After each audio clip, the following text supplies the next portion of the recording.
가게 사느라 진 빚도 갚고 집도 장만해야겠다는 생각에 무리를 했나 봅니다. 제가 쓰러지고 말았습니다. 뇌출혈이었습니다. 사연 있쥬. 몇 년 전부터 고혈압이 있어 약을 먹어왔는데 조금 괜찮아진 듯도 하고 어서 돈을 더 모아야 한다는 압박감에 무리하게 일을 하다 보니 약 먹는 것을 자꾸 까먹게 되더라고요. 아들이 없는 사이 가게에 쓰러져 있는 저를 단골 손님이 발견해서 병원으로 옮겨주셨다고 합니다. 다행히 빨리 발견되어서 심각해지기 전에 손 쓸 수 있었고 반나절 만에 깨어났어요. 몸 왼쪽으로 마비가 왔었지만 그것도 곧 좋아졌습니다. 하지만 일을 바로 다시 시작할 수는 없었어요. 워낙 섬세한 작업인지라 성치 못한 몸으로 섣부르게 일을 시작했다간 손님들 물건을 다 망쳐놓을 수도 있었거든요. 무슨 놈의 팔자가 이렇게 단 하루도 마음 편히 웃을 날이 없는지 엄마가 원망스럽고 돌아가신 아버지가 원망스럽고 하늘이며 땅이며 세상의 모든 것들이 다 원망스러웠습니다. 그렇게 신세 한탄을 하며 병원에서 휠체어를 타고 혼자 처량하게 앉아있자니 저를 병원에 데려다 주신 단골 손님이 불쑥 나타나셨습니다. 왜 청승맞게 혼자 울고 있고 그래요? 누구라도 있을 때 하소연이라도 하면서 울지. 아이고 깜짝이야. 아니 울긴 누가 운다고. 사람 놀라게 어디서 갑자기 나타나서는 호통이세요. 아니, 나 아까 전부터 저기 나무 뒤에서 보고 있었는데 혼자서 한숨을 들이쉬고 내쉬고 하늘 보고 울고 땅 보고 울고 그러느라 못 보신 거지? 아휴, 그럼 오셨다고 말씀을 하시지 왜 사람을 몰래 훔쳐보고 계세요? 아이, 훔쳐보긴 누가 훔쳐봐요? 말 걸 기회를 보고 있었지. 아이고, 사장님 말재가는 제가 못 따라가요. 근데 바쁘신 분이 왜 매일같이 찾아오세요? 안 바빠요. 요즘 아주 한가해서 나처럼 한가한 사람 어디 없나 하고 찾아다니고 있어요. 노닥거리기라도 하려고. 마침 평생 바쁘시던 영길 씨가 이렇게 한가해지셨잖아요. 그러니 저랑 좀 노닥거려 주세요. 너무나 망측하게. 누가 들으면 오해하겠네. 아유, 오해는 무슨. 누구든 저랑 영길 씨 같이 있는 거 본 사람은 벌써들 다 알고 있는 걸 이제야 눈치채셨어요? 수선집 옆에 그릇가게 장 여사님도 벌써 다 알아요. 네? 아니, 그게 무슨 말씀이세요? 아유, 멀쩡한 양반이 남사스럽게 별 말씀을 다 하시네요. 아무리 단골 손님이라지만 농이 지나친 것 같아 얼른 돌려보내야겠다고 생각했습니다. 괜히 다 늙은 사람 구설수에 올리지 마시고 어서 돌아가세요. 그리고 병원에도 그만 찾아오시고요. 저 살려주신 건 정말 감사하지만 자꾸 이러시니 부담스럽네요. 제가 퇴원하면 인사 한번 드릴게요. 제가 정색을 하고 의사를 밝히자 그분의 얼굴에서도 장난기가 사라졌습니다. 연길 씨, 제가 괜히 이러는 것 같아요? 제가 정말 심심해서 아무나 한가한 여자 찾아다니며 치근덕대는 머저리 같아요? 아니, 저는 그런 얘기가 아니라... 저는 아주 영길 씨가 답답해 죽겠어요. 아니, 어떻게 나는 영길 씨를 보자마자 한눈에 딱 알아봤는데 3년을 매일같이 힌트를 던져줘도 그렇게 사람을 못 알아봅니까? 네? 무슨 말씀이신지. 박 사장님이랑 저랑 아는 사이였다는 말씀이세요? 그날 왜 안 나오셨어요? 5시에 만나기로 한 사람이 겨울비를 쫄딱 맞으며 밤을 새워 기다려도 안 나타나는 게 어디 있습니까? 아니, 저희가 언제 밖에서 만나기로 약속을 했다고 그러세요? 말을 하는 제 목소리가 떨리는 게 제 귀에도 들렸습니다. 그리고 아주 오래전 너무 낡아 다 바스러진 기억의 조각들이 어렴풋이 피어오르고 있었습니다. 지금으로부터 딱 40년 전에 영길 씨 서울 올라가기 전날 논산역에서 5시. 우리 만나기로 했었습니까? 안 했었습니까? 내가 지금 이렇게 증거를 딱 가지고 있는데도 발뺌을 할 겁니까? 그렇게 노발대발하듯 퍼붓더니 박 사장님은 양복 안주머니에서 꼬깃꼬깃해진 누런 종이를 제게 건네주셨습니다. 찢어지기라도 할까봐 빳빳하게 코팅까지 한 그 쪽지를 말이죠. 쪽지에는 논산역 앞 오후 5시, 시간이 많지 않아요. 늦으시면 못 뵙고 갈지도 몰라요. 이렇게 쓰여 있었습니다. 그 글씨는 분명히 제 글씨였고 이 쪽지를 가지고 있는 사람이라면 제가 태어나 처음으로 설레었지만 이리저리 사는 일에 치이다 잃어버린 기억의 그분이 맞았습니다. 5시에 늦으면 안 된다길래 그 앞에서 3시부터 진을 치고 기다렸어요. 그런데 영길 씨는 나타나지 않았어요. 6시가 돼도 7시가 돼도 새벽 1시가 넘어도 나타나지 않았어요. 내가 그날 밤을 꼴딱 새고 새벽에 집에 들어갔다가 어머니께 얼마나 매질을 당한지 알기나 해요? 저는 나가려고 했었어요. 그날 저녁 6시 기차를 타기로 해서 5시에 종선 오라버니를 만나고 기차를 타려고. 그런데 이모가 새로 산 차를 몰아보고 싶었다면서 직접 저를 데리러 오셨어요. 그래서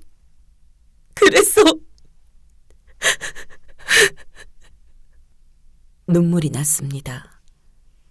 거친 세월에 이제는 다 말라버렸다고 생각했던 눈물이 어디선가 마구 새어나왔습니다.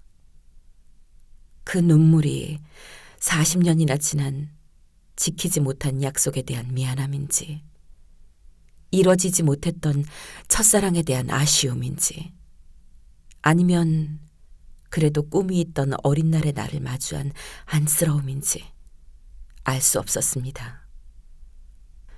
지난 40년치의 눈물이 다 쏟아져 내리는 것 같았습니다.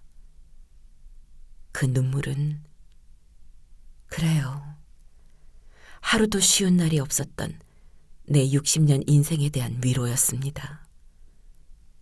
그 마음을 다 아는 듯이 박 사장님은, 아니, 종선 오라버니는 가만히 제 등을 토닥여 주었습니다.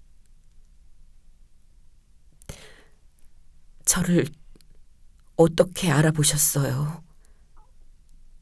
저를 찾아다니셨어요? 간신히 눈물을 멈추고 그간의 사연을 물었습니다. 어떻게 못 알아봐요? 여자 이름이 연길이라는 게 흔해요? 게다가 그냥 한눈에 알겠던데. 동글동글한 얼굴하며 또 동글동글한 눈하며 또 동글동글한 입하며 아직도 여전히 다 그대로인데 어떻게 못 알아봐요? 근데 난 그렇게 많이 변했어요? 어떻게 그렇게 3년을 주변을 맴돌아도 의심을 한 번 안 해요? 케빈 박이시잖아요. 논산 총구석에 살던 분 이름이 케빈이 되어 있을 거라는 생각을 어떻게 하겠어요? 아이, 그건 그렇네. 내가 촌티는 완전히 벗었어요. 그쵸? 그리고 제가 어떻게 사는지 보셨잖아요. 17살에 학교도 중학교 간신히 마치고 서울에 올라와 재봉질을 시작했어요. 몹쓸 남자 만나서 험한 꼴 보고 제 잘못으로 아들을 성치 못하게 만들었어요. 오직 살아남으려고 발버둥 치는데 첫사랑이요. 그런 건 드라마에 나와도 채널을 돌려버릴 이야기였을걸요. 그러니까 그날 그냥 기차를 탔어야죠. 나를 일단 만나고 기차를 탔어야죠. 그땐 미안했어요. 이제라도 사과를 받으니 기분이 좀 풀리네요. 아이고, 속이 다 후련하네. 마음이 좀 풀리셨다니 다행이네요. 이제부터 시작이죠. 영길 씨, 우리 40년 전에 못했던 얘기를 시작해 봅시다. 네? 종선 오라버니, 이렇게 부르려니 민망하네요. 케빈 박 사장님의 이야기는 이랬습니다. 너나 없이 가난하던 시절 논산에서도 시골에서 농사를 지으시면서 박 사장님의 부모님은 맏아들 하나 잘 키워보겠다고 읍내까지 고등학교를 보내셨습니다.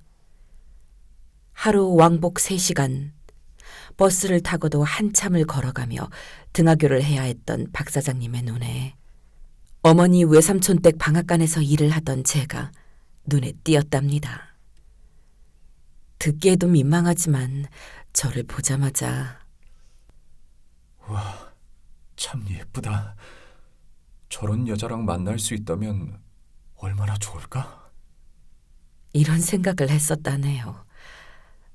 그리곤 안 그래도 읍내 나오는 심부름은 거의 사장님이 등하교 길에 도맡아 하시던 차에 방앗간 나오는 일은 더더욱 아무에게도 맡기지 않고 직접 하셨었대요. 제가 그 방앗간에 늘 있는 건 아니었지만 지켜보다가 제가 있는 시간에 맞춰서 오곤 하셨다고 해요. 그러고 보니 그때도 그렇게 싱거운 농담을 잘하고 유쾌한 분이셨던 것 같아요. 내가 그때 방앗간 들릴 때마다 길에서 들꽃 같은 거 뜯어 엮어 가져다주고 했던 거 기억나요? 내가 그거 기억나라고 영길시내 수선 맡기러 갈 때도 요즘 서울에서는 찾기도 힘든 야생화들 공원에서 몰래 뜯어다주고 그런 건데. 아, 그런 거였구나. 네, 기억나죠. 그때는 어린 마음에 그렇게 매번 꽃을 건네주는 고등학교 오라버니가 참 낭만적이어 보였어요.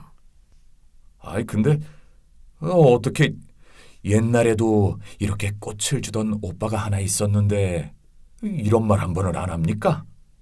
그런 말이라도 했으면 그 오빠가 이 오빠다. 응? 그렇게 제가 말을 할 수 있었을 거 아닙니까? 아니, 제가 그 40년이 넘은 일을 추억하고 살 수 있는 그런 형편이 아니었어요. 게다가 요즘 세상에 장미꽃을 주시는 것도 아니고 들풀이라니. 저는 박 사장님 취미도 악취미시다. 저러다 관리인들한테 걸려서 봉변이라도 당하시는 거 아닌가 걱정했었죠. 아유, 별 걱정을 다 하셨네요. 정말 어떻게 사셨길래 낭만이라고는. 이거 안 되겠어요. 지금부터라도 제가 영길 씨 걱정 없이 편하게 살게 해드려야지. 이러다가는 사람 다 망가지겠어요. 몸도 아프고 마음도 아프고. 아유, 그런 농담 마세요. 누가 들을까 겁나네요. 다시 그때 얘기로 돌아가서 그렇게 우리 사이가 조금씩 가까워지고 있을 때 제가 서울 이모댁으로 일을 하러 가게 된 거죠. 서울로 올라갈 날짜가 잡히고 올라가기 한 달 전쯤 저는 방앗간 돕는 일을 그만두었습니다. 제가 오래도록 방앗간의 모습을 보이지 않자 초조해진 박 사장님은 물어물어 저희 집을 알아내셨대요. 그리고는 며칠을 집 근처에서 서성이시다가 결국 제 여동생에게 저를 불러달라고 사정을 했는데 아버지나 다른 식구들에게 들킬까 봐 무서웠던 저는 그 쪽지를 동생을 통해 건네주었고 그래서 한 번은 더 보고 갈 수 있으리라 기대했지만 하필 직접 차를 몰고 온 이모 때문에 하는 수 없이 바로 집을 떠날 수밖에 없었던 겁니다. 밤새 겨울비 내리는 기차역 앞에서 저를 기다리시던 박 사장님은 제 동생을 통해 제가 이미 떠났다는 얘기를 듣게 되었답니다. 그리고 동생을 조르고 졸라 이모댁 주소를 받아냈지만 저를 다시 찾아오실 때까지는 5년의 시간이 더 걸렸다고 하네요. 박 사장님은 고등학교를 졸업하고 대학까지 보내실 여력이 없으셨던 부모님들이 걱정하시지 않도록 바로 취업을 했다가 1년 후 군대를 먼저 다녀오셨답니다. 최전방 부대에서 자랑스럽게 나라를 지키다가 전역하는 날 오래전 동생에게서 받은 주소로 저를 찾아오셨다고 해요. 그때 저는 이모에게 대들어서 월급도 제대로 받기 시작하고 한참 예쁘게 꾸미고 싶었던 21살이었습니다. 전역하면서 받은 군용 배낭을 맨 채로 호기롭게 영길 씨를 찾아갔었죠. 나 최전방에서 대한민국을 지키던 남자다. 내가 이제 당신을 지키러 왔다. 당당하게 말하려고 가슴 빵빵하게 자신감 한가득 품고 당신을 보러 갔는데 21살에 일하는 여성인 영길 씨가 얼마나 당당하고 화려해 보이던지 입대할 때 입었던 허름한 면바지에 잠바 차림인 내가 그렇게 초라해 보일 수가 없었어요. 대한민국 최전방을 지키던 남자의 자신감은 어느새 영길 씨의 아름다움 앞에 쭈그러진 비닐봉지 같아졌어요. 그래서 오늘은 때가 아니구나. 내가 좀 더 멋있어져서 와야겠다. 결심을 하고 발걸음을 돌렸죠. 그렇게 저는 오라버니의 얼굴도 보지 못하고 2번째 이별을 했다고 하네요. 박 사장님이 저를 다시 찾아오신 건 그로부터 3년 후 제가 결혼을 한 직후였습니다. 야간대학을 다니면서 대한민국에서 제일 큰 건설회사에 다니게 된 박 사장님이 다시 호기롭게 찾아오셨다고 하더군요. 내가 그때는 진짜 꽃집에서 제일 좋은 장미를 정성스럽게 포장해서 한아름 들고 갔거든요. 그런데 영길 씨가 어떤 힘얼건 놈이랑 팔짱을 끼고 너무 해맑게 웃고 있더란 말이죠. 그때 무너지던 내 마음을 상상이라도 할 수 있다면 저한테 정말 잘하셔야 합니다. 홀로 3번째 이별까지 겪은 박 사장님은 한참 중동 붐이 일었던 그 시절 시련의 상처를 돈을 버는 것으로 달래야겠다고 결심하고 회사에 파견 근무를 신청해서 사우디로 나가셨다고 합니다. 그때부터 케빈 박이라는 이름을 사용하셨대요. 거기서 10년을 근무하며 프랑스인 여자분을 만나 결혼도 했었지만 아이도 없이 3년 만에 이혼을 하고 홀로 한국에 돌아와서 회사를 그만두고 개인 건설 회사를 차리셨대요. 혼자 있으니까 일에 집중할 수 있고 좋더라고요. 사실 외로울 시간도 없었어요.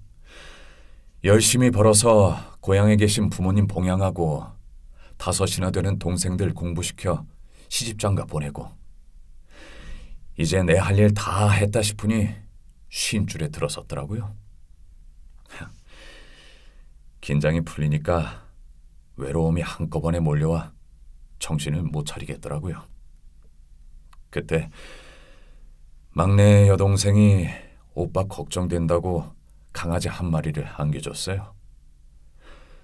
눈이 동그랗고 얼굴이 너부족한 시추였는데 그놈 의지에서 한 10년을 버텼습니다. 근데 또 그놈이 제명도 다 못 살고 먼저 가버립디다. 한 달 넘도록 정신줄 놓고 헤매다가 이대로는 안 되겠다 싶어 히말라야까지 다녀왔어요. 그리곤 사업을 도와주던 셋째 동생에게 경영을 넘기고 남은 돈으로 월세 받아먹을 건물 한 채 장만해서 소일거리로 부동산을 차렸는데, 그때 내가 직접 받은 첫 손님이 연길 씨, 바로 당신이었습니다. 그렇게 박 사장님과 저는 40년의 세월을 돌아 네 번째 만남에서야 얼굴을 마주할 수 있었습니다. 박 사장님 부동산에서 지금의 제 가게를 소개받았거든요.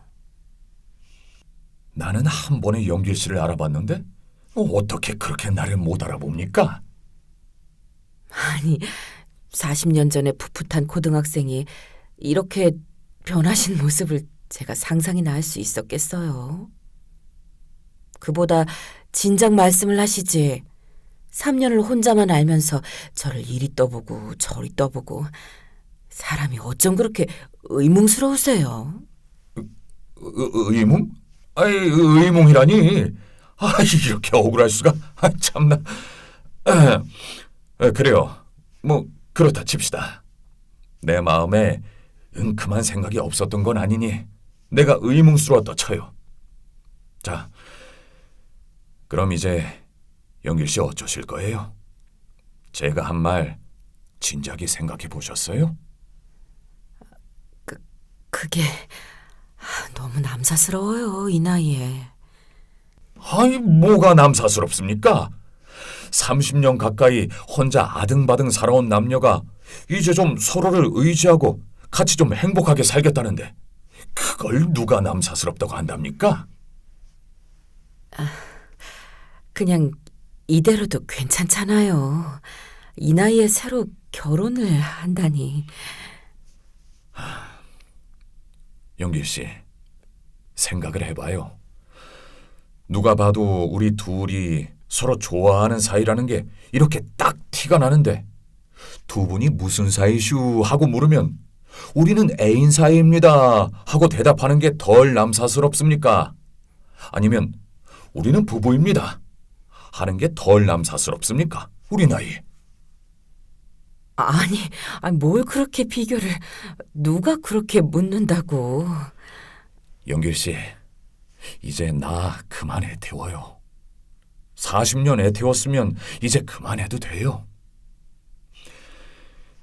내가 앞으로 아주 많이 더 살아도 30년이에요. 그나마도 이렇게 애간장이 다 녹으면 명이 더 짧아질 수 있어요. 그때 가서 아유, 내가 종선 오라버니 말 듣고 진즉에 결혼을 할 걸, 나 때문에 이렇게 일찍 돌아가시다니 하면서 후회할 겁니까?